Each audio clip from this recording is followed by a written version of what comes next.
Katsina State, which is President Muhammadu Buhari's home state, has come under increasing attacks by terrorists who raid communities and abduct or kill rural dwellers with nearly no security protection.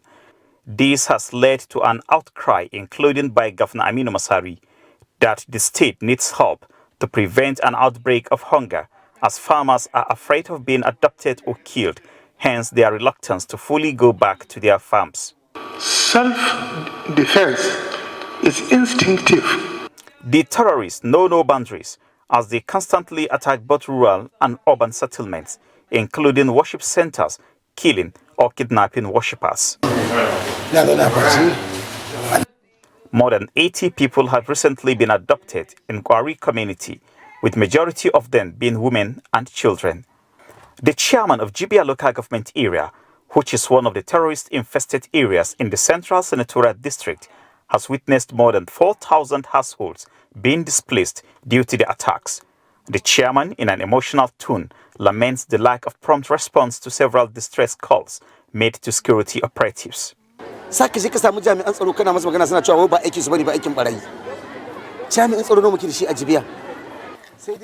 if you go to the security operatives, they will tell us it's not a part of their assignment to fight terrorists. Just imagine the number of security operatives that are present in Jibia.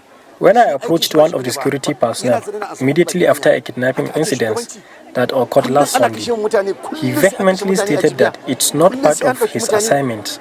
Communities in Matazu local government area in the Southern Senatorial District are not left out, as they have become new targets for the terrorists. The Christian communities in Kafur local government area recently got attacked, with a Catholic priest and 3 other members kidnapped. One of the locals narrates how their community was attacked, with more than 80 people kidnapped, including this young person who narrowly escaped from captivity.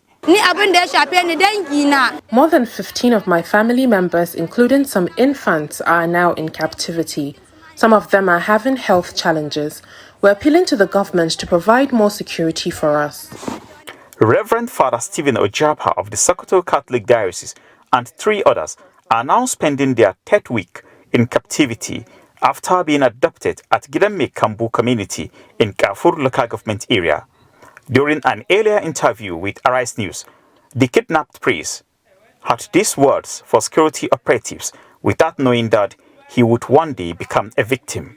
We want to really thank our security agencies. We want to thank them with all the shortcomings. We sincerely want to appreciate them. We want to thank our leaders, religious leaders, for all the encouragement they have been doing for us and for all Nigerians. The Katsina State Police Command is confirming this upsurge in terrorist attacks, but says efforts are being made to restore normalcy across the affected communities so that farming activities can fully resume. There was an attack at the Kurdi village in Jibia local government where 12 persons were killed by the terrorists, and after this I think there was another one at Kurpi where members of vigilante engaged the terrorists, and some of the vigilantes, about 7 of them, were killed by the terrorists. These are the 2 major incidents apart from the Gidame Kambu kidnapping that happened in the state. In Jibia, local authorities say many rural communities have been ransacked, with more than 100 people killed and over 200 people in captivity, amidst thousands of people displaced in the last 3 months. More than 100 people have been killed in Jibia within the last 3 months. Those in abduction are more than 200, and ransom is being paid. We are not more than 2 kilometers away from these terrorists. The security operatives are aware of the location of these terrorists. The fact remains that if additional measures are not being properly taken, many farming communities would be deserted, and this would definitely translate to more shortage of food supply. Awwal Ibrahim, Arise News, Katsina.